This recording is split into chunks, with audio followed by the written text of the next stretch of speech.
Madame la Présidente de l'Assemblée nationale, Monsieur le Premier ministre, Monsieur le chef intérimaire de la première opposition, Monsieur le chef de la deuxième opposition, Mesdames et Messieurs les ministres, Mesdames et Messieurs les députés, distingués invités, je désire en premier lieu féliciter tous les 125 députés élus lors de l'élection du 3 octobre dernier. Les citoyennes et les citoyens du Québec ont fait leur choix à cette occasion de vous accorder leur confiance. Il s'agit là d'un grand honneur qui vous est conféré. Plusieurs nouvelles et nouveaux élus siégeront également au sein de cette Assemblée. Je leur souhaite la bienvenue et beaucoup de succès dans leurs nouvelles fonctions. Je salue et félicite Monsieur le Premier ministre François Legault pour sa réélection à titre de Premier ministre du Québec. Soyez assuré, Monsieur le Premier ministre, qu'il me fera toujours et que vous pourrez toujours compter sur ma participation et mon entière collaboration dans l'accomplissement de l'important mandat que vous assumez dorénavant. J'offre pareillement mes hommages et mes félicitations aux représentants des groupes d'opposition. La chance nous est donnée, à nous, citoyennes et citoyens du Québec, de pouvoir élire et choisir librement nos représentantes et représentants appelés à siéger au sein de l'Assemblée nationale en vue d'œuvrer au mieux-être de notre société, et ce, dans le cadre d'une société libre et démocratique. La démocratie est un bien précieux, mais combien fragile. Nous vivons une période des plus troublées au niveau international, alors que l'incertitude politique côtoie l'incertitude économique, que les tensions sociales sont exacerbées par le radicalisme et l'adhésion citoyenne s'effrite devant les diversités d'intérêts, d'idées, de croyances et que la déraison devient justification à des conflits armés. Mais aujourd'hui, comme le souligne l'historien français Michel Wissock, la question majeure qui se pose à la démocratie, c'est de maîtriser le danger intérieur de fragmentation, de décomposition, d'explosion. Comment peut-on gouverner cette pluralité? Voilà un défi majeur, un défi fondamental pour notre avenir. Or, vous, élus du peuple, vous êtes justement ces représentantes et ces représentants conviés à légiférer en vue de continuer à bâtir un Québec démocratique, inclusif, ouvert à toutes et à tous, sans discrimination de quelque nature que ce soit, déférent à l'égard de l'autre, soucieux de préserver les valeurs fondamentales qui sont nôtres comme socle de notre société et préoccupé à maîtriser ces dangers. Aussi, le mandat qui vous est confié comporte-t-il d'énormes responsabilités et de nombreux défis. Je suis toutefois persuadé que vous saurez y répondre et que vous saurez relever ces défis avec grandeur et dignité, tout en vous montrant respectueux des vues et opinions contraires qui se confrontent à coup sûr et qui se confronteront. N'oubliez jamais toutefois que la population est attentive au débat et que vous devez toujours être ces exemples de civilité. Les électeurs sont certes plus sensibles au débat serein qu'à l'acrimonie des échanges houleux. Toute société libre et démocratique ne peut exister sans la présence de vues et d'idées différentes et opposées. Elle ne peut être non plus sans considérer le rôle important dévolu à l'opposition.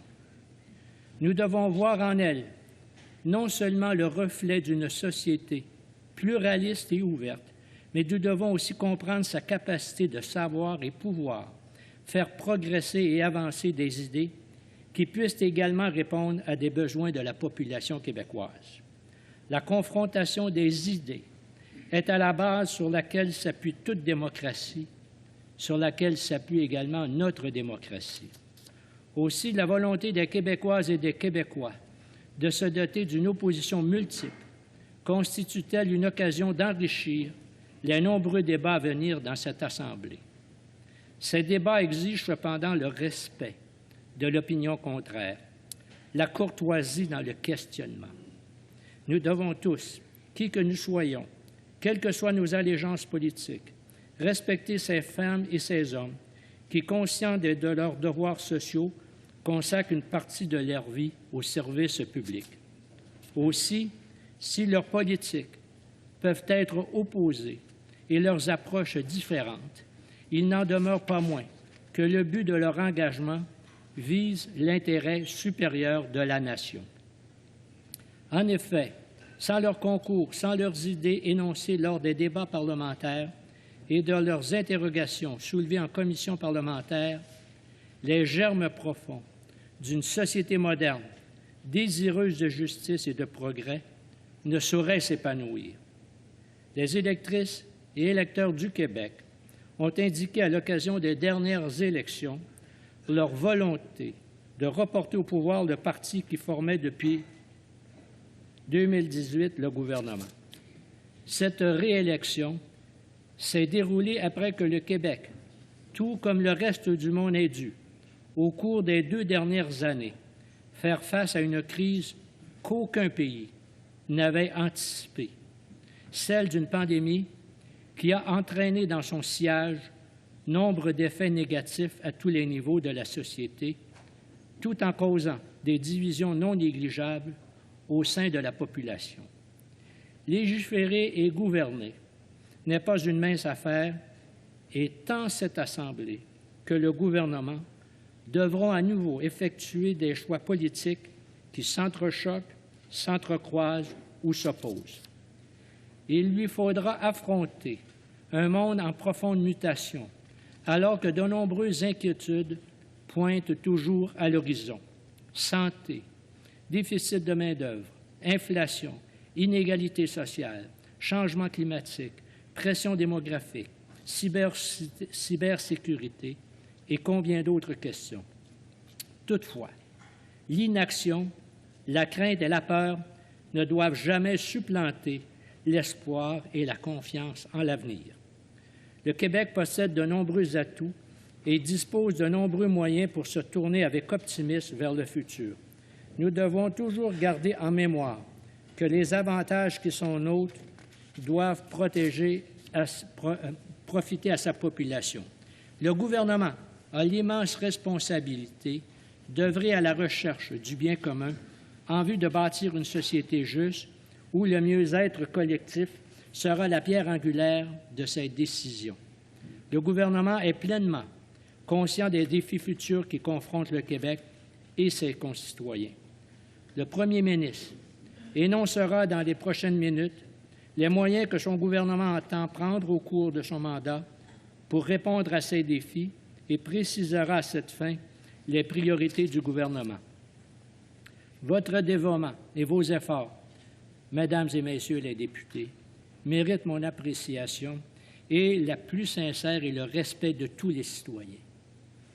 Vous exercez une grande et noble fonction. Soyez-en fiers. Soyez à la hauteur des attentes que les électrices et électeurs ont placées en vous. Veuillez constamment vous assurer que la voix de tous les citoyens et citoyennes du Québec puisse être entendue. En terminant, je désire à nouveau vous souhaiter tout le succès désiré dans les fonctions que vous assumerez durant cette législature. Beaucoup de travail s'annonce, mais j'ai la sincère conviction que vous saurez y faire face avec grandeur et dévouement. Le peuple a placé sa confiance en vous. J'ai la conviction que vous saurez y répondre. Bonne session et bon travail au cours de cette 43e législature. Merci et bon succès à vous toutes et à vous tous. Merci.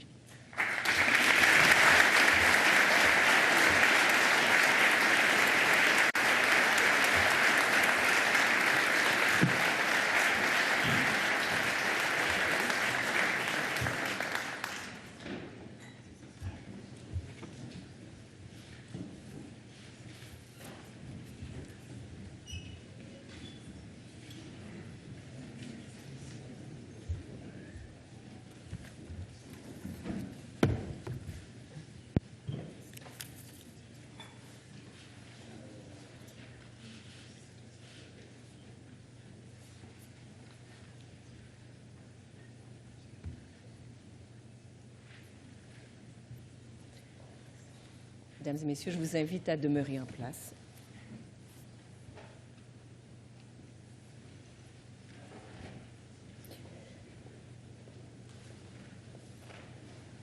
Mesdames et messieurs les députés, vous êtes maintenant priés de vous asseoir et j'invite maintenant le Premier ministre à prononcer le discours d'ouverture de cette première session de la 43e législature. Monsieur le Premier ministre, la parole est à vous.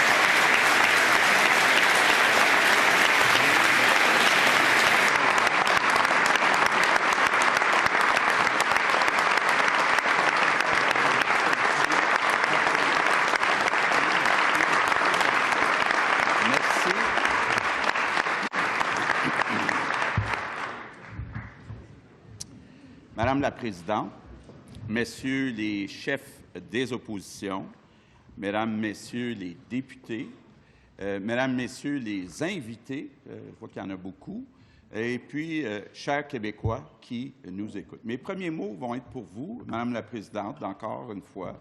Je veux vous féliciter. Je suis convaincu que vous allez être bienveillante à l'égard de tous les députés ici, des deux côtés de la Chambre. Je veux aussi profiter de l'occasion pour féliciter les 124 députés qui ont été élus. C'est un grand privilège, mais c'est aussi une grande responsabilité. C'est vrai que les attentes sont élevées à l'égard du gouvernement, mais il y a aussi des attentes à l'égard des oppositions. Donc, on a tous ensemble des grandes responsabilités. Et avant de parler des priorités, je voudrais commencer par qu'on se donne une perspective sur d'où on vient, l'histoire de notre nation. Il y a 414 ans, Champlain fondait l'Établissement de Québec avec une trentaine de personnes à l'époque. Quand on regarde le chemin qui a été parcouru, on va tous convenir que c'était un destin qui était improbable. Il a fallu beaucoup de volonté à Champlain, puis avec ceux qui l'accompagnaient, pour persister, pour réussir. Et de génération en génération, d'un siècle à l'autre, nos prédécesseurs ont affronté des situations qui étaient très dures. On en a vécu une qui était dure dans les 2 dernières années et demie, mais il aurait pu, à plusieurs époques, ça aurait pu interrompre le destin de notre nation. Mais ils ont réussi à tenir. Et aujourd'hui, on se retrouve 8,5 millions de Québécois qui forment une nation qui est développée, qui est rayonnante, qui est pacifique.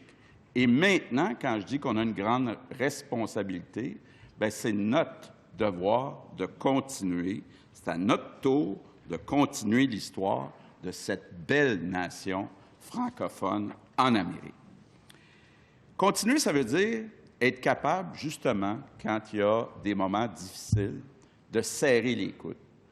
On l'a fait pendant la pandémie, je l'ai répété, puis j'ai été tellement impressionné par les Québécois. On a été un des endroits au monde où on a suivi le plus les consignes qui étaient données. Pourquoi? Parce qu'on est tissé, serré, et ça s'explique, entre autres, par notre cohésion nationale, puis je vais y revenir. Continuer, ça veut dire aussi obtenir des résultats concrets pour les Québécois. Dans toute ma carrière, j'ai toujours insisté sur les résultats. S'il y avait un mot sur lequel je voudrais qu'on insiste et qu'on se rappelle aujourd'hui, c'est résultats.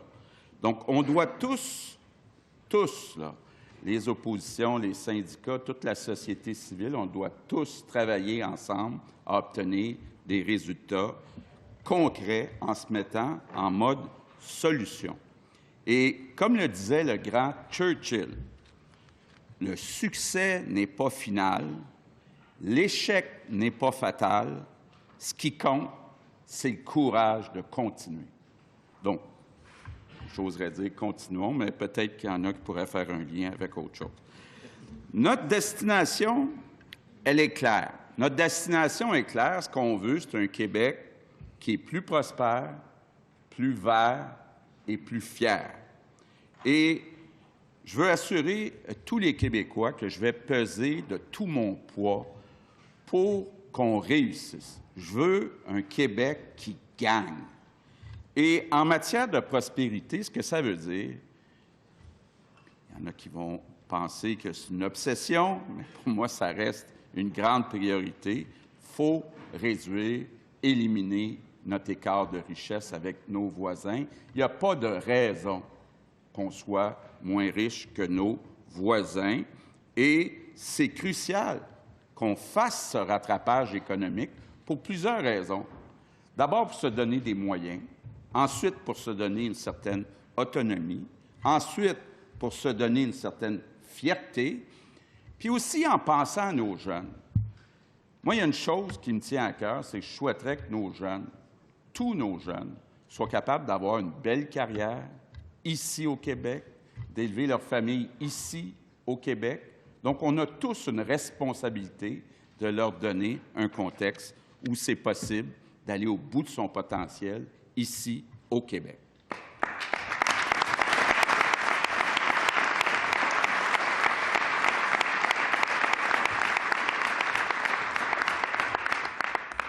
En matière d'environnement, puis en particulier de lutte au changement climatique, c'est le grand défi des prochaines années. Bien, il faut d'abord regarder où on est. Actuellement, le Québec émet 50 % moins de GES par habitant que le reste de l'Amérique du Nord. Donc, on est déjà un leader, puis je veux qu'on aille plus loin, plus vite, pour réduire nos GES, mais je veux aussi qu'on coordonne ça avec l'élimination de notre écart de richesse en devenant un leader de l'économie verte. Donc, c'est un chantier qui est gigantesque, un chantier qui m'emballe. Je me considère chanceux d'être ici pour relever ce défi-là et je suis convaincu qu'on est capable de le réussir ensemble.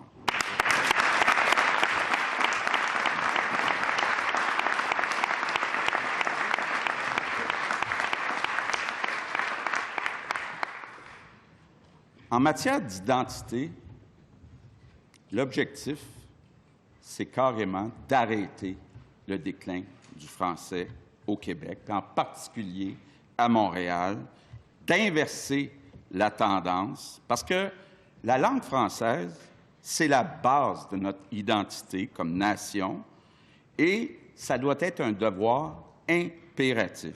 Pensons-y, là, qu'est-ce qui resterait de nous si on perdait ce lien fondamental qui nous unit avec les générations précédentes puis les prochaines qui s'en viennent. Donc, on a tous ensemble une immense responsabilité devant nous, devant l'histoire.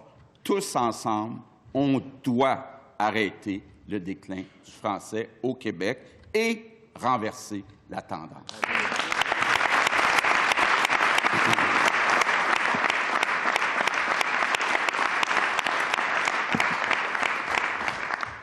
En plus de ces grands enjeux, bien, il faut continuer de travailler. Puis, je sais que les journalistes l'ont beaucoup entendu, nos 5 priorités, l'éducation, l'économie, l'environnement, la santé, puis notre identité. Mais avant d'aborder ces priorités, je veux d'abord parler des relations du Québec avec les Premières Nations et les Inuits. Je vois certains représentants qui sont ici.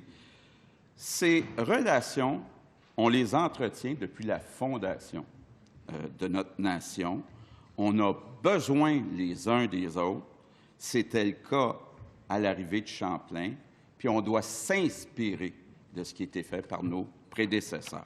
On a déjà avancé dans le premier mandat, puis on doit continuer. Moi, ce que j'aime, c'est les résultats concrets. Donc, on a réalisé des projets en habitation, en éducation, en culture, en économie, et on a conclu 5 ententes avec des communautés autochtones, puis il faut en conclure beaucoup plus. Il faut avancer sur le chemin de la vérité et de la réconciliation. Pour le gouvernement, la priorité des priorités, ça reste l'éducation. D'abord parce qu'on veut que nos jeunes, que chacun de nos jeunes soit capable d'aller au bout de son potentiel, et aussi parce que l'éducation, c'est le plus grand levier d'épanouissement personnel et collectif.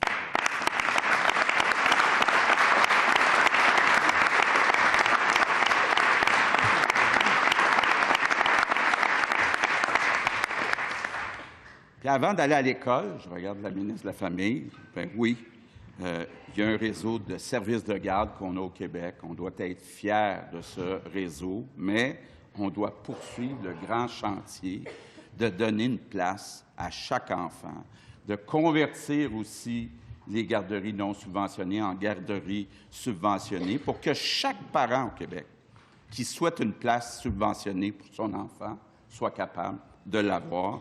Donc, on a un devoir de ce côté-là. Là, je ne sais pas encore au juste où sont tous les ministres. Là. Il y a eu des changements. Je veux parler aussi d'Agir tôt avec notre ministre responsable des services sociaux. Vous savez, tous ceux qui ont été parents se sont posés cette question-là. Vos chefs vont se la poser.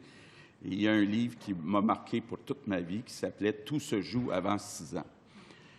Vous savez, tous les services qu'on peut donner à un enfant avant 6 ans sont plus efficaces que les mêmes services qu'on donnerait après 6 ans. Ça peut être stressant, mais ce que ça veut dire, c'est qu'il faut agir tôt.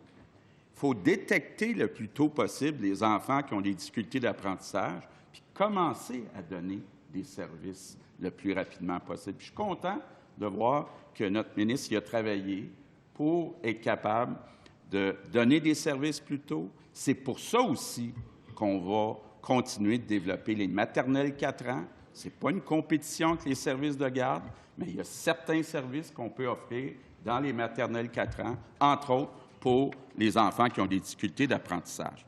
Mais en éducation, je regarde notre ministre de l'Éducation, notre principal défi, c'est de trouver assez d'enseignants.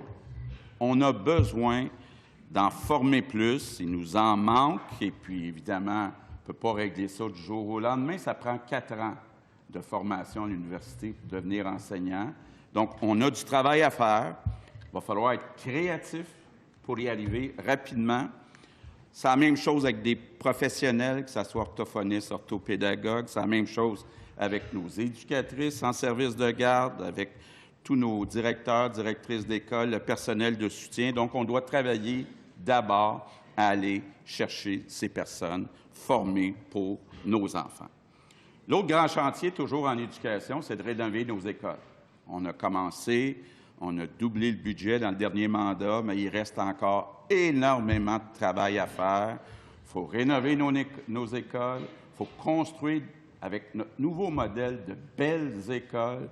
Il faut revoir aussi nos cours d'école. Je sais qu'on a commencé à le faire. Et l'autre chose qu'on doit faire, je suis toujours en éducation, c'est la formation professionnelle. Je pense entre autres à la construction. On s'est donné comme objectif d'augmenter de 30 000 le nombre de diplômés en formation professionnelle qui étaient prévus pour être diplômés durant le prochain mandat. Donc, Monsieur le ministre de l'Éducation, vous avez un grand chantier aussi de ce côté-là. Pour ce qui est de l'enseignement supérieur, là aussi, on a des emplois stratégiques à combler. Commençons par les emplois dans le secteur public. J'ai parlé des enseignants. Évidemment, on se parle des infirmières, des éducatrices en service de garde, mais aussi dans le secteur privé, des emplois stratégiques, là, entre autres en technologie de l'information, en génie. Donc, il faut inciter plus de jeunes à s'inscrire. On a déjà mis des bourses, 1 500 $ par session au cégep, 2 500 $ par session à l'université. Donc, message aux jeunes, profitez-en, allez-y, on a besoin de vous autres. L'autre chose qu'on doit faire, puis je vais en reparler tantôt, c'est d'attirer plus d'étudiants étrangers dans nos cégeps et nos universités francophones. C'est important de le faire, c'est gagnant-gagnant, donc il faut en faire plus de ce côté-là. Évidemment, on doit aussi continuer de protéger nos professeurs, nos chercheurs, nos scientifiques contre l'intimidation, contre la censure. le gouvernement va continuer de protéger la liberté académique. Et puis, il y a un autre chantier que je cherche, notre ministre des Sports. Écoutez, nos jeunes ont fait beaucoup de sacrifices du côté des sports pendant la pandémie. Je pense qu'on leur en doit une. Et on a pris l'engagement, durant la campagne électorale, d'investir 1,5 milliard dans les infrastructures sportives. Et je pense que nos jeunes le méritent. Ça va profiter aussi aux moins jeunes. Et je pense que ça va être un beau défi de le faire partout, donc d'avoir soit des rénovations, soit des nouvelles arénas, piscines, terrains de soccer, pistes d'athlétisme. Ce qu'on veut, c'est des jeunes heureux et en forme.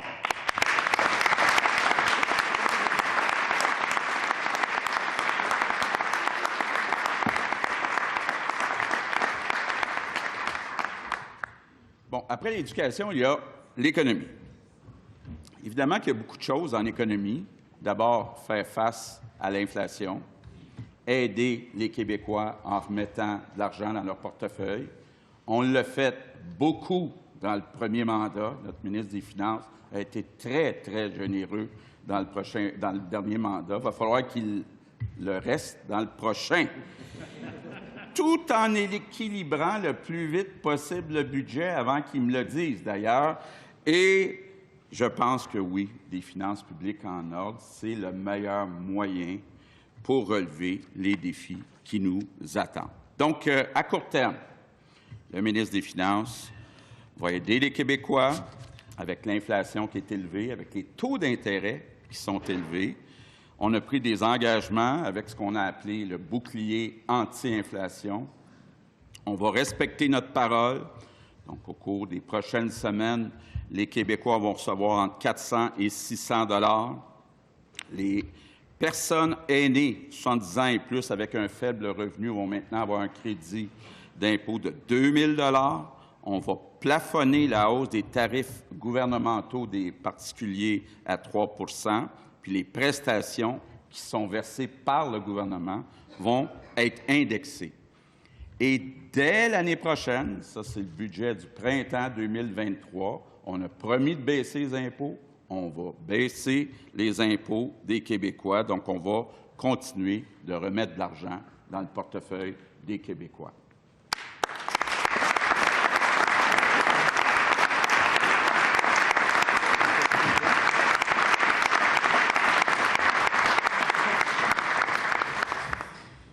Bon, un des plus grands défis, j'en parlais tantôt, c'est d'éliminer notre écart de richesse. Je sais qu'on est rendu 5 comptables agréés dans le Conseil des ministres, là, puis qu'on me dit pas sortir trop de chiffres, mais je ne vais pas me priver d'en nommer quelques-uns. On a un écart de richesse, ou on avait un écart de richesse quand on est arrivé en 2018, de 16 % que l'Ontario, de 20 % que le reste du Canada, puis de 60 % que les États-Unis. On ne pourra pas continuer de supporter ça, puis d'offrir des services en éducation, en santé, compétitifs avec ce que font nos voisins, si on n'élimine pas cet écart de richesse. Or, une de mes plus grandes fiertés, c'est qu'on est passé, quand on regarde notre écart de richesse avec l'Ontario, qui est une province qui ressemble plus au Québec, là, parce qu'on va convenir que certaines provinces de l'Ouest qui produisent du pétrole, c'est difficile à comparer. Donc, on avait un écart en 2018 de 16,4 %. On est rendu à 12,8 % avec l'Ontario. Ça a l'air de rien, mais on a gagné 3,6 points en 4 ans. C'est vraiment un pas dans la bonne direction. Maintenant, il faut accélérer. Ce n'est pas une fin en soi, créer de la richesse, mais c'est nécessaire pour se donner des moyens, pour être plus autonome, pour être plus fier. Comment on fait ça? On est en train d'agir déjà sur plusieurs fronts. Je m'attends dans les prochains jours à avoir beaucoup de questions sur la pénurie de main-d'œuvre. On n'est pas différent des autres États et pays en Occident. Tout le monde vit une pénurie de main-d'œuvre. Donc, l'éducation, la formation, la requalification, ça devient une clé. Et là, il faut séparer en deux les emplois. Il y a les emplois dans les secteurs essentiels. Je parlais tantôt des enseignants, des infirmières, des éducatrices en service de garde. Ça, c'est essentiel. Donc, on a commencé à augmenter les salaires, les primes, les bonis pour ceux qui vont étudier. Ça, c'est essentiel. Pour ce qui est du secteur privé, bien, il faut être capable de tous comprendre qu'il va y avoir un chambardement important dans le marché du travail dans les prochaines années. Les Québécois, puis c'est une bonne nouvelle pour eux autres, vont aller vers les industries où il y a des emplois mieux payés. C'est normal, c'est bon pour eux autres. Mais ça va poser un défi de transition, d'ajustement, puis on va accompagner les Québécois là-dedans, entre autres du côté de la requalification, qui est notre ministre de l'Emploi, requalification. Ça va devenir un mot très important au Québec. Un des secteurs importants, c'est la construction. Je vois la présidente de la CCQ qui est là. C'est un domaine qui est en pleine effervescence. Le monde a changé en construction. Il ne manque pas d'emplois, il manque des employés. Donc, j'invite les partenaires du monde de la construction, incluant les syndicats, à avoir une nouvelle approche. On doit moderniser le secteur de la construction.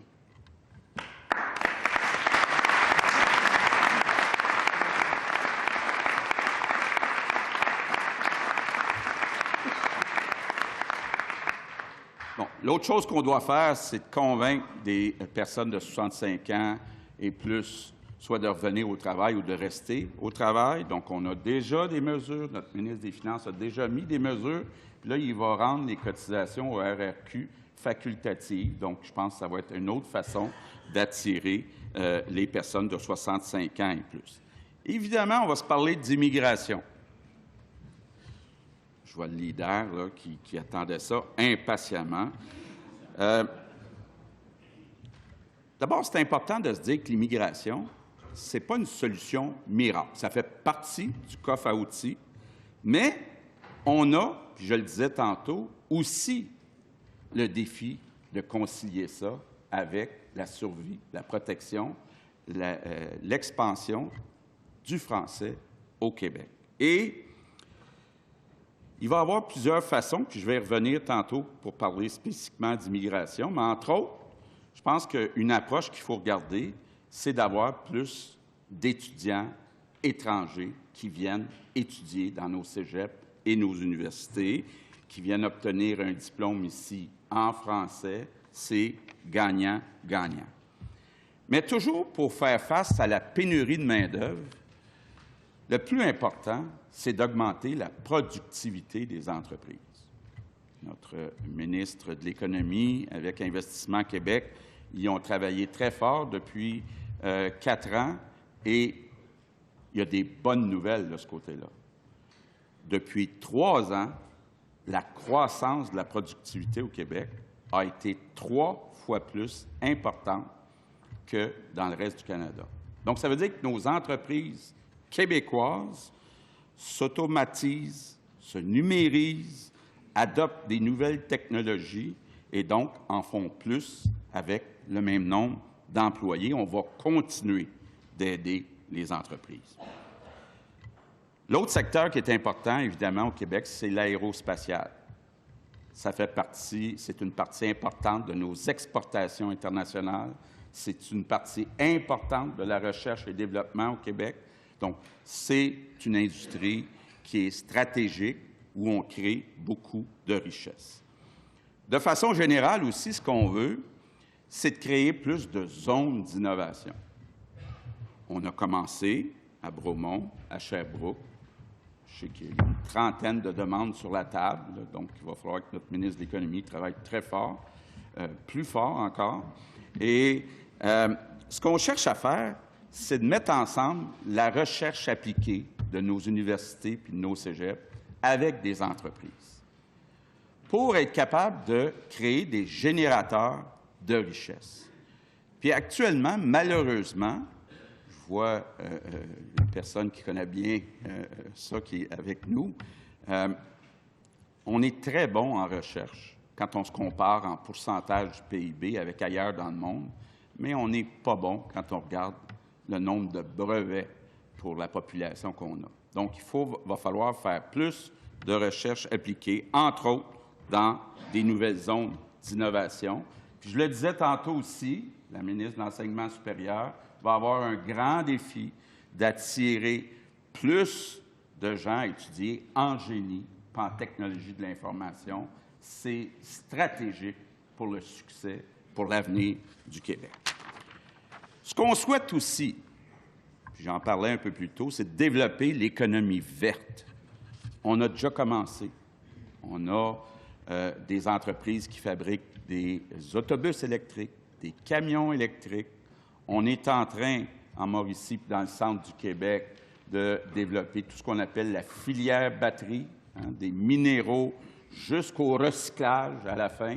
Donc, ça, c'est porteur pour l'avenir du Québec. On travaille aussi, que ce soit au Saguenay, sur la Côte-Nord, à Sorel, sur l'aluminium vert, sur l'acier vert, qui vont entrer dans la production de plein de produits. Puis ça va être de plus en plus en demande dans le monde. Puis les entreprises vont être prêtes à payer plus pour avoir une composante qui est verte dans leurs produits. Il y aura évidemment aussi l'hydrogène vert qui va être important pour convertir certaines de nos industries. On va commencer par le faire chez nous avant d'exporter, mais on a actuellement une opportunité extraordinaire de concilier la lutte au changement climatique et la création de richesses. Il faut saisir cette opportunité en balance.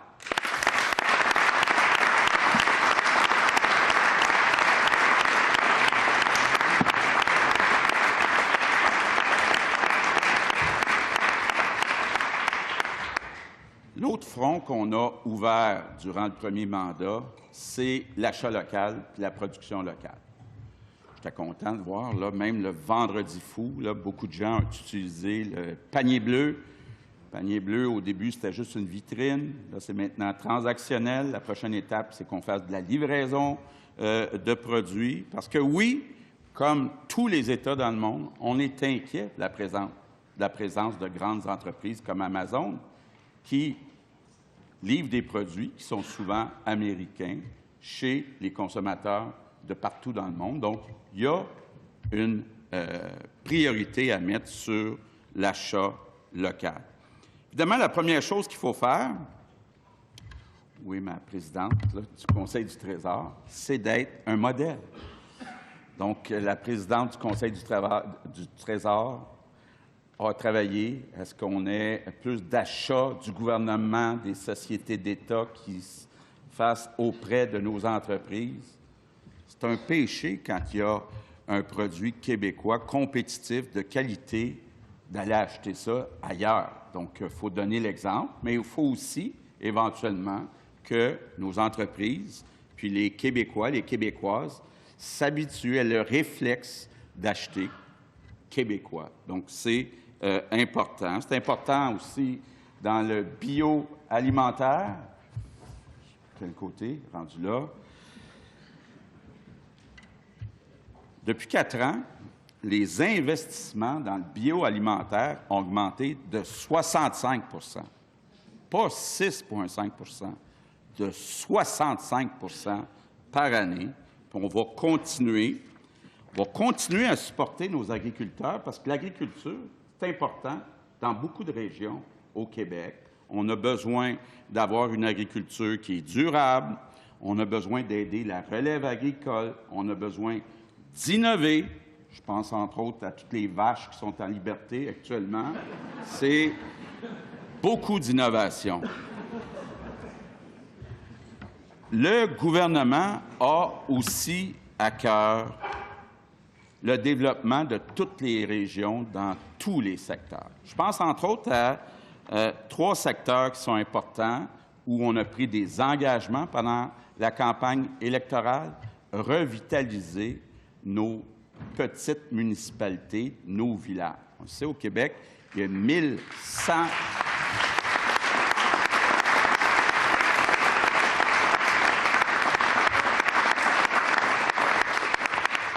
Il y a 1100 municipalités, dont des petits villages, qui parfois, quand ils perdent leur dépanneur, leur station-service, bien, sont sur le bord de fermer. Donc, on a une responsabilité d'aider ces petites municipalités ou ces petits villages. L'autre chose qu'on a à faire aussi dans toutes les régions, c'est le patrimoine religieux. Hein, j'ai fait cette annonce-là avec le député dans Port-Neuf, là. C'est important, ça fait partie de notre histoire, ça fait partie de notre patrimoine. Il faut en faire plus pour protéger notre patrimoine religieux. L'autre chose aussi qu'on a commencé à faire avec la présidente du Conseil du Trésor, c'est de déplacer des emplois de Québec ou de Montréal vers les régions. On avait promis en 2018 d'en faire 5 000 sur 10 ans. On en a fait 2 000 sur 4 ans, donc ce qui fait qu'on est sur la cible. Madame la présidente du Conseil du Trésor, il faut continuer. Continuons. Maintenant, le Québec regorge de ressources naturelles. Je pense entre autres à la forêt. Bon. Ah, Maïté n'est pas là. Elle n'est pas là? Ah. Excusez. La forêt, c'est un secteur économique qui est important au Québec. On doit fabriquer plus de produits avec du bois. C'est bon pour notre économie, puis c'est bon aussi pour réduire les GES. Donc, on va continuer de ce côté-là. Il y a aussi les minéraux stratégiques. Vous l'avez peut-être vu, mais des pays comme les États-Unis, comme l'Allemagne, qui étaient très dépendants de la Chine, s'intéressent de plus en plus aux minéraux stratégiques. Évidemment, il faut les transformer chez nous. Donc, on travaille là-dessus. C'est important, entre autres, pour tout le secteur numérique, pour l'électrification. C'est très important. L'autre secteur, c'est le tourisme. Elle est absente. Elle est en mission pour aller chercher des touristes, pour les amener. Mais je sais qu'il y a quelques députés là, qui sont très intéressés et qui sont rendus adjoints de la ministre du Tourisme. Quel potentiel? Quel potentiel on a? Dans mon ancienne vie, quand j'étais chez Air Transat, j'ai beaucoup voyagé. On n'a rien envié aux plus belles places dans le monde. Puis dans les 50 dernières années, le Québec n'est pas allé chercher sa part de l'augmentation du tourisme. Puis autant on peut se poser des questions sur le tourisme d'affaires, hein, avec le télétravail, autant bien, pour les vacances, c'est dur de remplacer ça par le télétravail. Puis on a des régions qui sont tellement belles, entre autres le long du Saint-Laurent. Les relations internationales. Hein, j'ai eu la chance de faire une mission il y a quelques jours en Tunisie avec notre ministre des Relations internationales. Encore là, tellement de potentiel. Oui, il y a du potentiel en économie pour augmenter nos exportations, mais on l'a vu au sommet de la francophonie, il y a tellement à faire pour, d'abord, que les 300 millions de personnes qui parlent français dans le monde se rapprochent, qu'on développe des produits culturels en français, entre autres pour les jeunes. Je vais y revenir, mais il y a beaucoup à faire de ce côté-là. Ce qu'on a besoin aussi, je suis toujours en économie, c'est un État efficace. Un État efficace, ça veut dire quoi? Ça veut dire d'abord une fonction publique compétente et dévouée. Je vois notre grand patron des fonctionnaires qui est avec nous. J'ai pu, depuis 2 ans et demi, voir les fonctionnaires travailler sans relâche, 7 jours sur 7, être en mode solution. C'est trop facile de casser du sucre sur le dos des fonctionnaires. Moi, je veux en profiter pour dire à tous ceux qui travaillent pour le gouvernement du Québec, pour les ministères, pour les sociétés d'État, un énorme merci.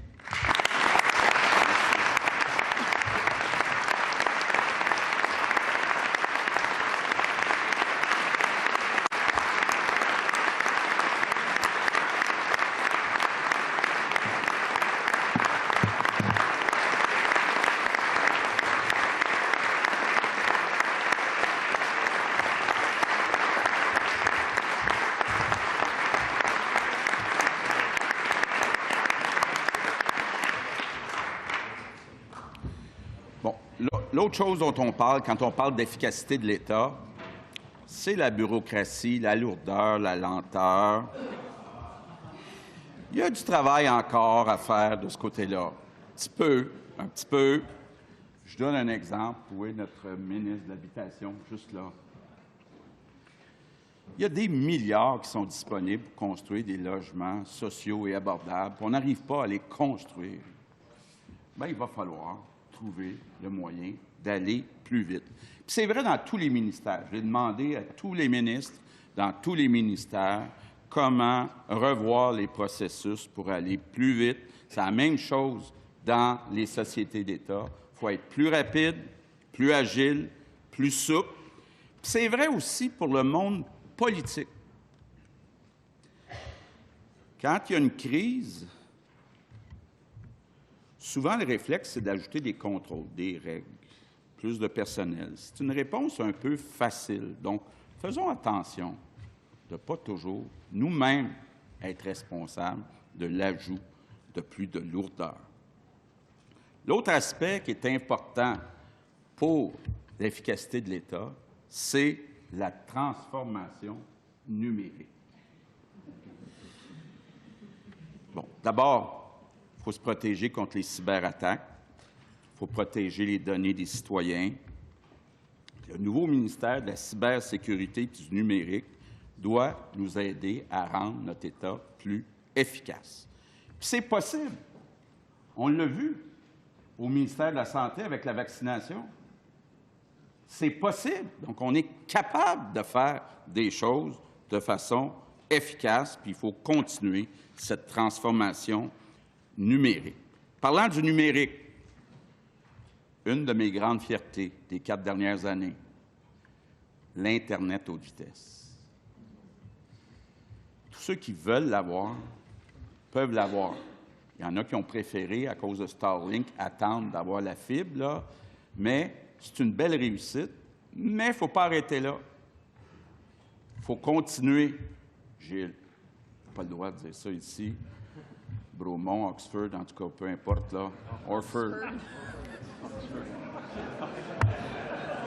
Oxford, c'est l'autre bord, ça, ouais. Le cellulaire. Puis là, on a un projet aussi qu'on a appelé ID Québec, comme dans infrastructure de données. Il faut être à l'avant-garde.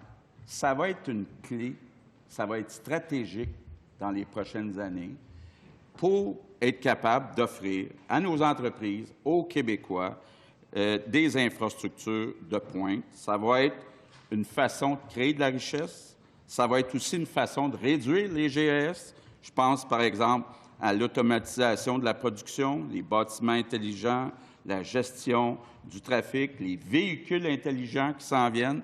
Donc, on a besoin d'être en avant de la parade. Ça m'amène à vous parler de l'autre grand enjeu dont je vous parlais tantôt, un Québec plus vert. Je pense qu'on a réussi, en partie, c'est jamais fini, depuis 4 ans, à allier la prospérité puis la fierté. Pendant 50 ans, au Québec, c'était souvent mis en opposition la prospérité puis la fierté. Là, notre défi actuellement, c'est de concilier la prospérité puis l'environnement. Donc, c'est un gros défi et je pense que c'est important de concilier les deux pour que tous les Québécois embarquent dans ce grand projet de transition énergétique pour être capable d'atteindre, on l'espère d'être parmi les premiers, la carboneutralité en 2050. Mais il faut qu'on réalise tout le monde à quel point on a un chantier qui est écologique, économique, technologique, social, politique, et c'est gigantesque. Ça va nous demander beaucoup de persévérance, beaucoup de détermination, beaucoup d'inventivité, mais c'est un projet tellement emballant. Il faut embarquer.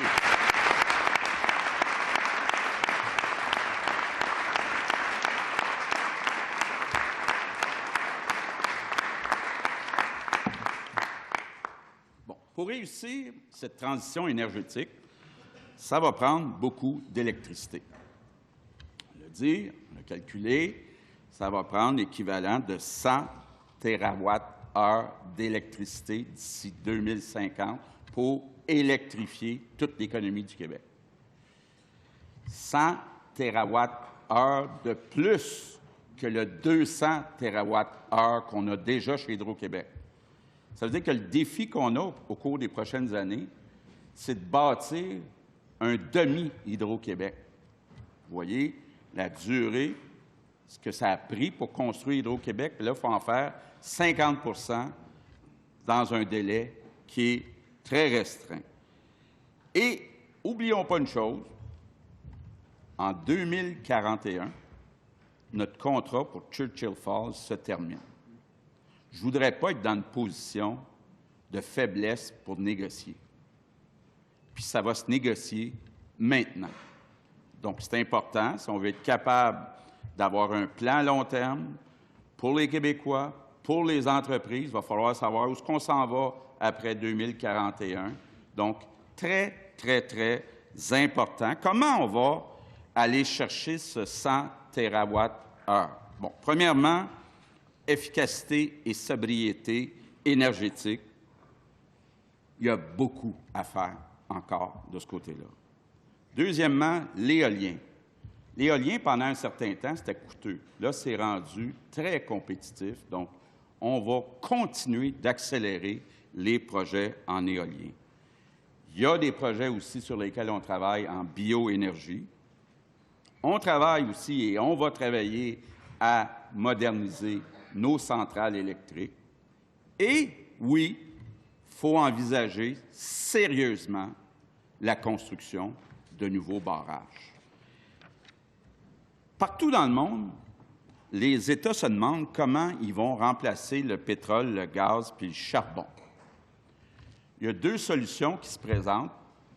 Le solaire, qui coûte très cher encore pour l'instant, et l'éolien. Le problème avec le solaire puis l'éolien, c'est que c'est intermittent. Donc, ce n'est pas suffisant pour combler nos besoins. Il y a beaucoup d'États dans le monde, je pense entre autres à la France, je pense entre autres à l'Ontario, qui se rabattent sur le nucléaire. Ce n'est pas un choix qu'on souhaite faire. Il y a un enjeu important de déchets, de disposition des déchets nucléaires. Donc, on va avoir des décisions importantes à prendre dans le prochain mandat. Parce que construire un barrage, là, entre le moment où on l'annonce, qu'on le négocie, entre autres avec les communautés autochtones, qu'on prépare le projet puis qu'on le réalise, on peut calculer à peu près 15 ans. Donc, on a besoin, dans le prochain mandat, d'avoir un vrai débat de société sur comment on va chercher ce 100 TWh et on doit réaliser plus que jamais que notre électricité au Québec est précieuse. Elle a maintenant une grande valeur. La demande est plus forte que l'offre. Et on a donc un exercice important à faire pour choisir.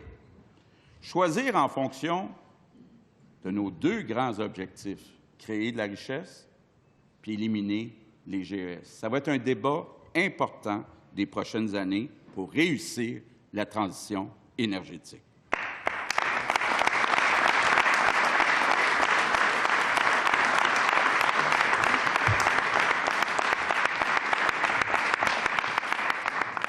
Je veux maintenant qu'on prenne quelques minutes pour se parler de la situation concernant les GES. Parce que c'est important que les Québécois comprennent bien la perspective. Au Québec, on émet moins de 9 tonnes de CO2 par habitant. Au Québec, 9 tonnes, moins de 9 tonnes. Aux États-Unis, en moyenne, c'est 18 tonnes de CO2 par habitant, le double. Au Canada, si on exclut le Québec, c'est 20 tonnes de CO2 par habitant, donc plus du double. Donc, quand j'entends certains nous dire ou nous présenter comme des derniers de classe, bien, c'est important d'abord de se dire, là, on est les premiers de classe en Amérique du Nord, en Amérique du Nord. Donc, il faut se le dire et il faut aussi comprendre, sans minimiser le problème, parce que j'ai beaucoup d'ambition. On veut le 9, le ramener à 0 parmi les premiers au monde.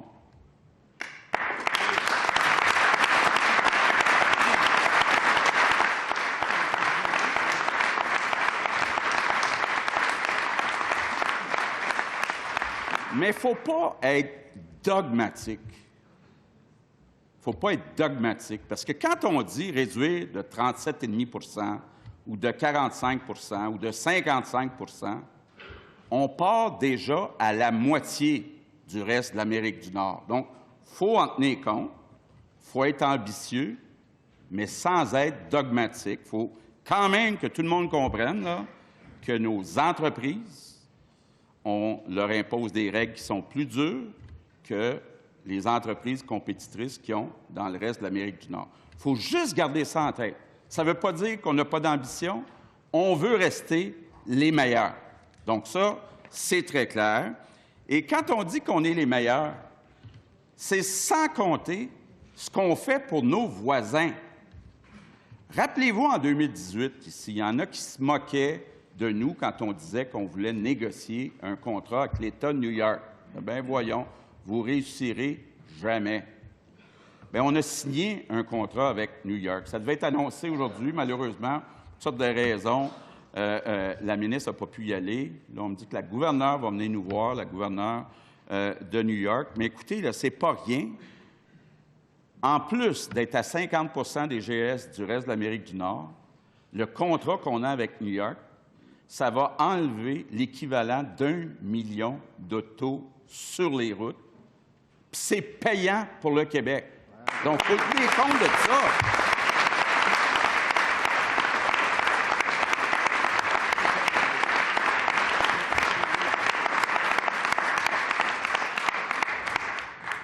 L'autre chose qu'il faut se dire, c'est que le Québec est le seul État avec la Californie qui est dans un marché du carbone. En pratique, ce que ça veut dire, c'est qu'au cours des dernières années, les entreprises québécoises ont donné 1 milliard de dollars à des entreprises de la Californie parce que ça coûtait moins cher là-bas réduire les GS qu'ici. Parce qu'il ne faut pas l'oublier, là, on est tous sur la même planète. Là. Il n'y a pas un mur entre le Québec et les États-Unis. Si on aide New York, c'est bon pour la planète. Si on aide la Californie, c'est bon pour la planète. Donc, on a non seulement le meilleur bilan au Québec, mais en plus, on aide nos voisins, puis on veut aller plus loin. Le grand défi qu'on a, c'est le transport. C'est le transport. Et, entre autres, le transport collectif. Puis là, on travaille sur beaucoup de projets. Le REM va être en fonction dans le premier mandat. Le projet de tramway à Québec avance. La ligne bleue à Montréal, enfin, avance, après avoir été arrêtée, j'allais dire stallée, mais c'est pas très beau. Ça avance. Ça fait 30 ans que les anciens gouvernements en parlaient, là, ça avance. Le SRB P9, c'est en fonction. Le REM de l'Est, on y travaille pour l'amener jusque dans Lanaudière. Le REM de la Rive-Sud, Est-Ouest, on y travaille. Il y a des projets à Laval. Je voyais le maire de Laval, là, on a discuté de beaux projets ensemble. J'étais content de voir le débat évoluer sur le tunnel Québec-Lévis. Je sens un certain consensus, au moins pour les 2 voies sur 4, pour le transport en commun. Je sens un consensus. On avance. On avance.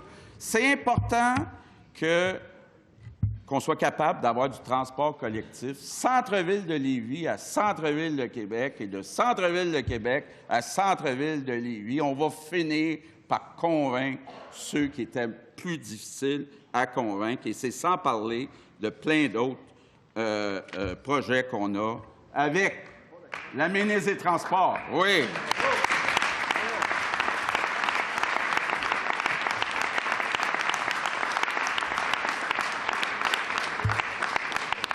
Je vois beaucoup de maires aussi qui sont ici. Content de voir aussi qu'il y a beaucoup de jeunes maires pour qui c'est important, l'environnement. Donc, on va travailler ensemble. On a commencé, entre autres, à travailler sur une politique d'aménagement du territoire. C'est important. C'est important qu'on le fasse de façon différente d'une région à l'autre, mais ça va être important. Ça a des effets sur le transport, sur la protection des espaces verts, sur les terres agricoles, sur l'architecture, sur les paysages. Donc, on va continuer de travailler ça avec les municipalités. On va continuer aussi de travailler sur les déplacements entre les régions. C'est important. Malheureusement, dans les 10-20 dernières années, au lieu de voir une augmentation du transport interurbain, on a vu une diminution. Bon, on a commencé, entre autres, avec le transport aérien régional. On va continuer de le développer. C'est bon pour l'environnement, c'est bon pour l'économie. Mais quand on parle d'environnement, ce n'est pas juste les GES puis la lutte au changement climatique. Ce qui est notre député d'Argenteuil. Il y a entre autres 4 sujets qui sont très importants. L'eau, les aires protégées, l'accès à la nature puis la consigne. On a pris des engagements pendant la campagne électorale, donc on va avoir un fonds bleu pour nos rivières, nos lacs, puis notre majestueux Saint-Laurent. On a respecté les engagements internationaux avec 17 % d'aires protégées, mais on va aller plus loin. On va aller plus loin, entre autres, dans le sud du Québec. On veut aussi, avec les municipalités, là, on s'est engagé sur un budget important pour l'accès à la nature, donc plus d'installations, d'accueil, d'aménagement de sentiers, faciliter l'accès à la baignade. Il y en a qui veulent modifier ou changer certains terrains de golf pour en faire d'autres choses avec, des plages, des berges. On a dit aussi qu'on va ajouter 3 parcs nationaux. On va en agrandir 5, là, les Québécois. Je pense qu'il y en a beaucoup qui ont découvert la CEPAC, puis là, bien, il faut être capable de suivre avec l'offre. Puis concernant la consigne, bien oui, nous, on n'a pas reculé. Il y avait eu beaucoup de monde qui ont reculé avant sur la consigne, que ce soit SAQ, que ce soit les contenants de carton. Donc, notre objectif reste le même d'ici à la fin du mandat, 70 % de récupération. Donc, l'environnement, c'est une priorité pour notre gouvernement. Je suis convaincu qu'on peut à la fois augmenter, améliorer notre prospérité, puis être capable de respecter l'environnement. C'est un objectif important pour tout notre gouvernement.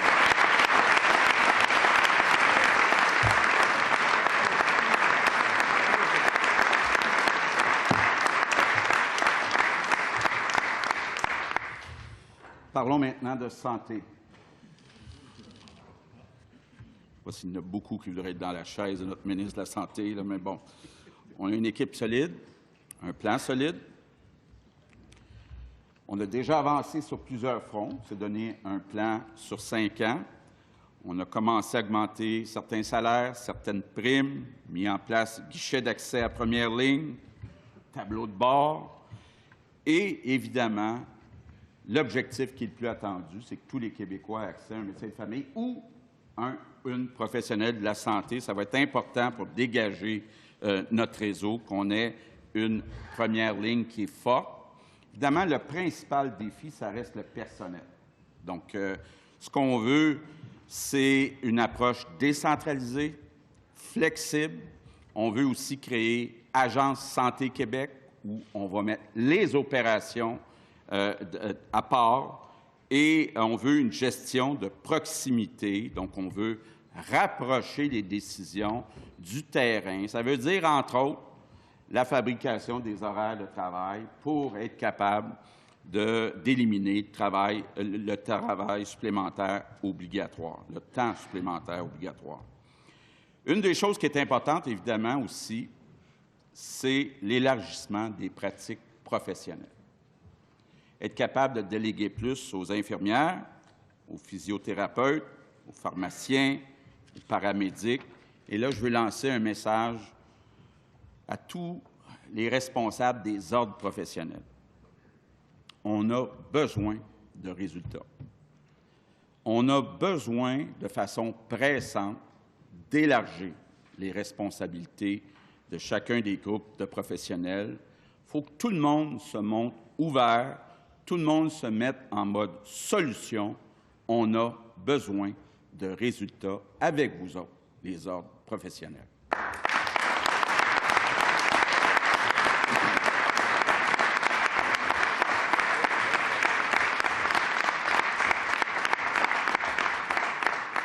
Évidemment, on a besoin aussi plus de personnel, donc plus de médecins, plus d'infirmières. On va admettre 660 étudiants de plus en médecine. On travaille à ajouter des infirmières. On a l'opération main-d'œuvre. On a mis des incitatifs. Si c'est nécessaire d'en mettre plus, on va en mettre plus.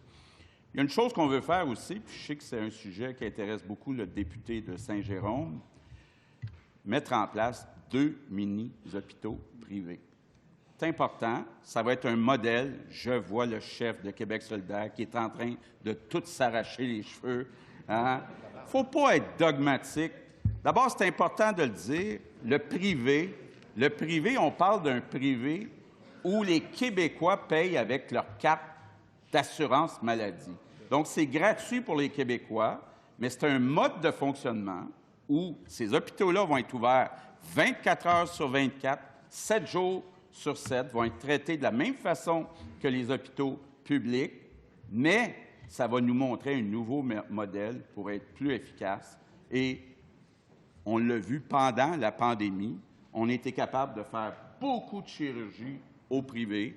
Je ne connais pas beaucoup de Québécois, peut-être à part le chef de Québec solidaire, qui n'ont pas été contents des services qui ont été donnés dans ces cliniques. L'autre chose qu'il faut faire, c'est la télésanté. Ça nous a aidé à accélérer la pandémie. S'il y a eu un bon côté, c'est vraiment la télésanté, être capable de soigner à distance. Ça se fait de plus en plus, donc on utilise la technologie. On est en train de développer Votre Santé, qui est une application. On est en train de développer aussi le dossier médical pour que, peu importe où vous avez été traité, vous avez eu des tests, ça va tout se retrouver sur le dossier santé numérique. Évidemment, ça ne se fera pas du jour au lendemain. On va le faire graduellement, correctement. Même chose avec l'hospitalisation à domicile. Il y a des patients, ça va être juste pour les patients qui le veulent, qui peuvent être traités à la maison, puis qu'il y ait un suivi avec le personnel, avec des équipements dans certains cas. Puis encore là, on va y aller graduellement. Toujours en santé aussi, il y a le défi des régions plus éloignées. Déjà, on avait un avion pour les régions très éloignées. On s'est engagé durant la campagne électorale à ajouter des hélicoptères, donc avec des héliports dans les grands hôpitaux. Donc, ça va desservir un rayon de 75 à 250 kilomètres. Donc, ça va être bon pour le Bas-Saint-Laurent, pour la Basse-Côte-Nord, pour la Mauricie, pour le Saguenay-Lac-Saint-Jean, Lanaudière, Laurentides et l'Outaouais. Donc, ça va améliorer le service.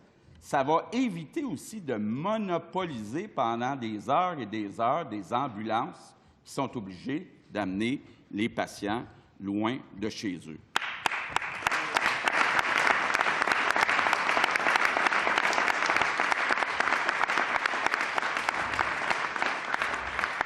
Bon. L'autre grand dossier, notre ministre délégué, je sais que c'est un dossier pour lequel elle s'est engagée, les soins à domicile. Il faut faire une vraie révolution. On a beaucoup investi dans les soins et dans les services à domicile, mais il y a encore trop de personnes qui nous disent que c'est compliqué et avoir accès, puis à quel endroit on appelle. Et tout le monde est d'accord pour dire que c'est idéal pour une personne de rester le plus longtemps possible à la maison. Par contre, il faut arrêter de mettre ça en opposition avec les maisons des aînés puis les CHSLD. Parce qu'arrive un moment, malheureusement, où il y a des personnes qui perdent leur autonomie, qui ont besoin d'aller en maison des aînés et en CHSLD. Puis là, on a du travail à faire pour améliorer l'offre. On a commencé à construire des maisons des aînés, mais il faut faire les deux, les soins à domicile et les maisons des aînés. Il faut tout repenser. Là, on a donné un mandat à la commissaire à la santé qui doit nous livrer un rapport préliminaire dans les prochains mois. Donc, on va regarder les meilleures pratiques partout dans le monde, mais on veut améliorer nos services et nos soins à domicile. L'autre grand défi, c'est la santé mentale. Évidemment, comme à peu près partout dans le monde,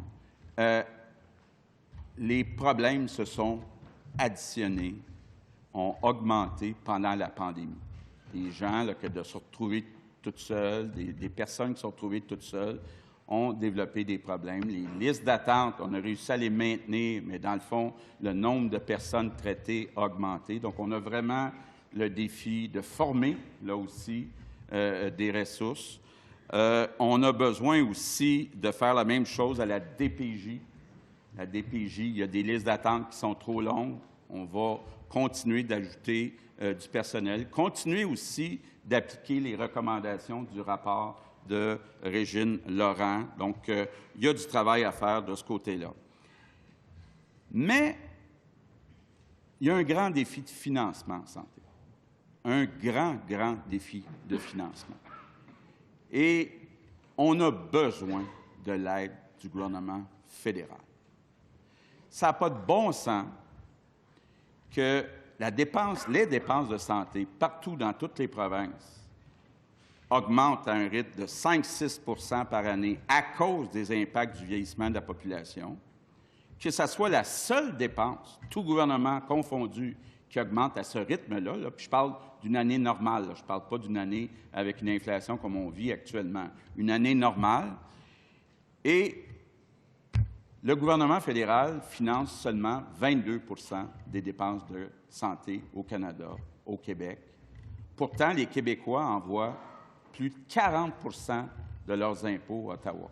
Donc, quand on regarde les prévisions du Conference Board, on voit très bien que même si le gouvernement fédéral a fait des contributions ponctuelles, non récurrentes pendant la pandémie, puis qui ont creusé leur déficit, quand on fait une projection sur 10 ans, sur 20 ans, on voit que le fédéral va se retrouver en surplus, puis que les provinces vont creuser leur déficit à cause de l'impact de la santé. Donc,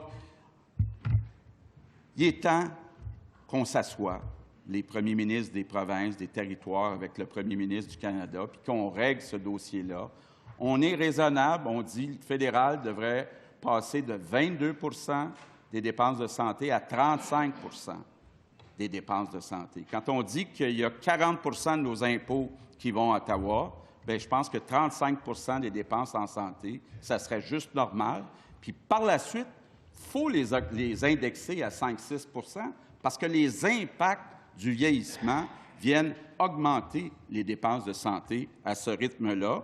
Et ce qu'on a besoin, je sais que les Québécois sont tannés de ce débat-là, on n'a pas besoin plus de conditions. Ce qu'on a besoin, c'est que le fédéral fasse enfin sa juste part.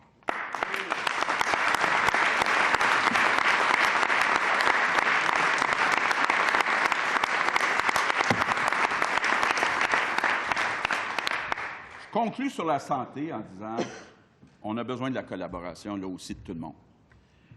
Les syndicats, les ordres professionnels. Il faut que tout le monde se mette en mode solution avec une attitude positive et constructive. L'autre dossier qui est important, c'est la justice. Il y a un défi. Je vois des juges en chef qui sont là. Il y a un défi d'accès à la justice. On est ouvert à discuter et à bonifier certains emplois pour être plus attractifs, à revoir l'organisation du travail, à mieux intégrer les technologies numériques, parce qu'il y a beaucoup de rattrapage à faire de ce côté-là, à trouver des pratiques pour éviter la judiciarisation.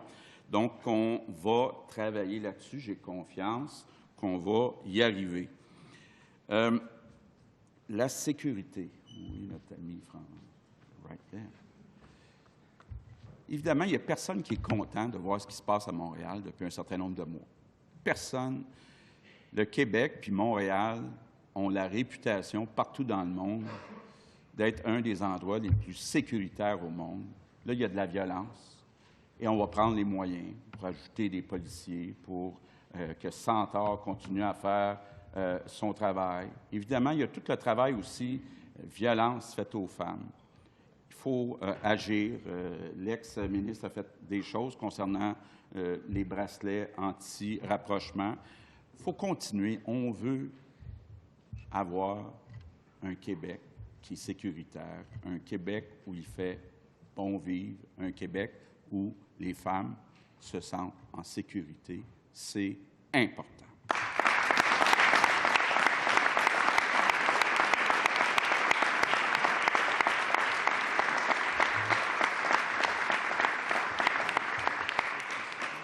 L'autre fierté que j'ai, qu'on devrait tous avoir, c'est la façon dont, au Québec, on partage la richesse. On est un des endroits au monde, là, il y a des indicateurs pour ça, un des endroits où on partage le plus la richesse. Puis la ministre de la Solidarité sociale, de l'Action communautaire, bien, va continuer à s'assurer qu'on joigne les personnes qui en ont le plus de besoin. C'est aussi une priorité de notre gouvernement. Je termine.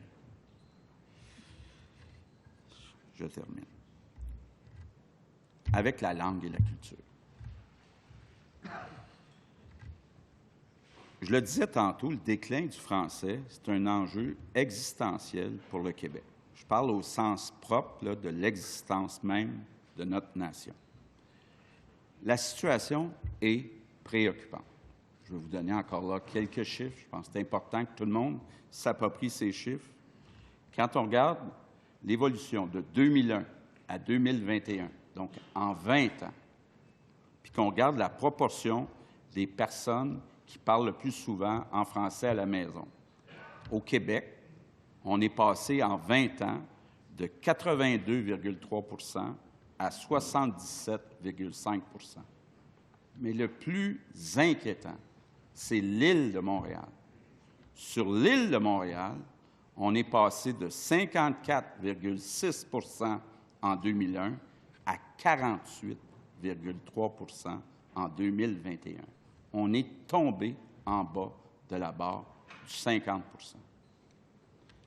Et c'est impératif pour notre nation de mettre fin à ce déclin, de renverser la tendance. Et je considère que c'est mon premier devoir, comme premier ministre, comme chef du seul État avec une majorité de francophones en Amérique du Nord, de poser les gestes qui sont nécessaires.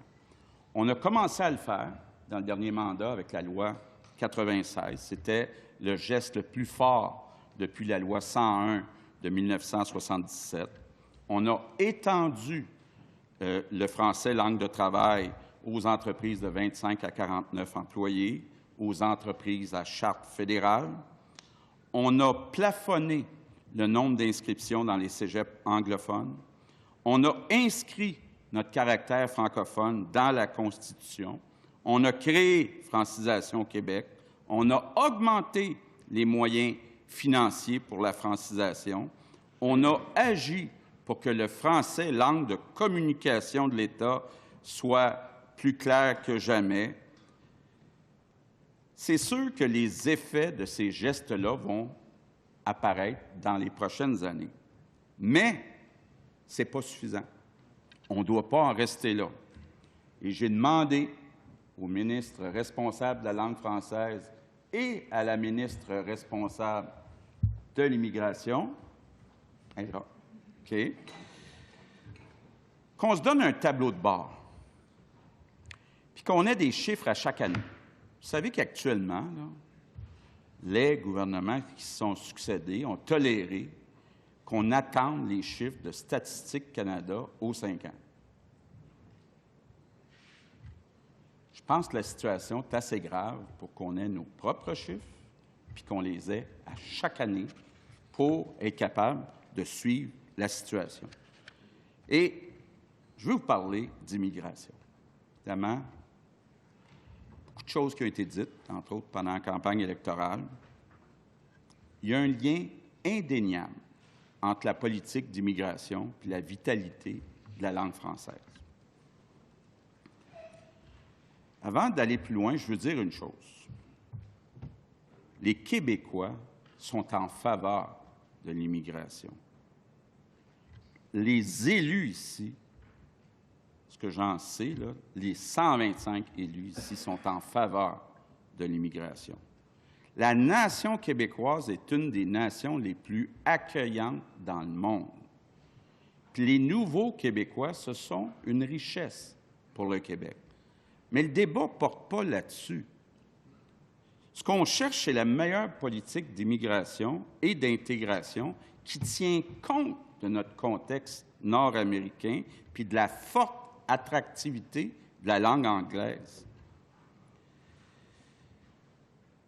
Puis avant même d'aller demander plus de pouvoir à Ottawa, il faut que nous, on en fasse plus en matière d'immigration. Ce n'est pas acceptable que les gouvernements qui se sont succédés dans les 10-20 dernières années aient toléré que seulement 50 à 60 des immigrants économiques, qui sont pourtant sélectionnés complètement par le gouvernement du Québec, que seulement 50 à 60 des immigrants économiques parlent français. Depuis 4 ans, on a augmenté ce pourcentage-là, puis on se fixe comme objectif. Évidemment, il faut y aller graduellement, parce qu'il reste encore des certificats de sélection qui ont été donnés. Il en reste 40 000 par les anciens gouvernements qu'il faut évidemment respecter, mais on se donne comme objectif d'atteindre près de 100 de personnes qui parlent français. C'est une question de survie pour notre langue au Québec.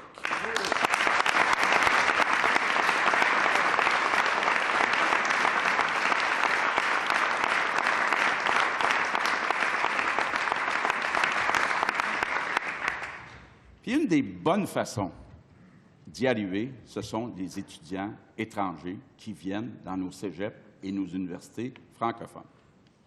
Prenez l'exemple d'un ou une latino-américain ou américaine qui vient ici étudier en soins infirmiers dans un cégep ou une université francophone. Bien, d'abord, pas d'enjeu de reconnaissance des diplômes. Deuxièmement, la plupart du temps, c'est du monde qui sont jeunes. Donc, on se retrouve à avoir un résultat qui est bon pour la langue, bon pour l'économie, bon pour la démographie. Donc, c'est vers ce modèle d'immigration qu'on va tendre dans l'avenir. Évidemment, on ne contrôle pas tous nos pouvoirs en immigration. Puis on va avoir des bonnes discussions avec le gouvernement fédéral. J'ai commencé à le faire là, lors de ma rencontre avec le premier ministre du Canada. Il y a un sujet qui est urgent, ce sont les dizaines de milliers de personnes qui entrent par le chemin Roxham. Ce n'est pas normal que ce soit seulement le Québec qui doive assumer les coûts, parce qu'il y a des coûts, on le sait, il manque de logement, manque de services en santé, en éducation. Et savez-vous combien ça prend de temps avant que le gouvernement fédéral juge si la personne est une vraie ou non réfugiée politique? Ça prend 2 ans. Je ne peux pas croire que le gouvernement fédéral n'est pas capable de faire ça en quelques mois. 2 ans, ça veut dire que pendant 2 ans, c'est le gouvernement du Québec qui assume les coûts. Et là, il est temps d'abord que le gouvernement fédéral nous rembourse ces coûts-là. Puis deuxièmement, il est temps qu'il réduise les délais. Puis troisièmement, bien, il est temps qu'il renégocie l'entente avec les États-Unis pour les pays tiers, pour qu'on soit capable de faire à Roxham la même chose qu'on fait à l'aéroport de Dorval. Donc, il y a, si le gouvernement fédéral est de bonne foi, si le premier ministre du Canada est sérieux quand il dit que c'est important, puis que ça l'inquiète, la situation du français au Québec, bien, il doit agir, ça presse. Maintenant, la culture. L'autre bord. Même place qu'avant. Même place qu'avant. Je roule ma langue, là, je dirais. Bon, je l'ai dit tantôt, on vit en Amérique du Nord, l'attractivité de l'anglais est ce qu'on connaît, la mondialisation de l'économie, Internet, ça fait que l'anglais, c'est une langue qui est de plus en plus dominante. Et puis, pour être bien honnête, j'en ai discuté avec mes homologues de la Suisse, de la France, de la Belgique, même de certains pays africains. C'est peut-être pas aussi pire en Europe qu'en Afrique, mais il y a cette même attractivité. Puis, évidemment, ça passe par les plateformes numériques. Et s'il y a un coup de barre qu'on doit donner, c'est du côté des jeunes. Parce que partout dans le monde, les jeunes sont attirés vers l'anglais. Et on a un coup de barre à donner pour rendre accessible davantage la culture en français à nos jeunes. Donc, nos salles de spectacle, nos télés, nos radios, nos plateformes numériques en français. Le ministre de la Culture, c'est sa priorité numéro 1. Je termine et je conclus. Je vais vous parler quelques secondes de cohésion nationale. Je le disais au début, une des choses qui m'a le plus impressionné dans le dernier mandat, c'est ce qu'on a vécu pendant la pandémie, la solidarité des Québécois à cause de cette cohésion nationale. Cette cohésion, ça part d'un sentiment d'appartenance à une nation. Ça part d'une histoire commune, d'une langue commune, de valeurs communes. C'est ça qui nous unit, c'est ça qui nous pousse à être solidaires. Et cette cohésion nationale, c'est très précieux. On doit la cultiver. Puis on ne doit jamais oublier que le Québec, c'est un endroit extraordinaire. On est chanceux de vivre au Québec. Donc, vive la nation québécoise. Merci. Bravo.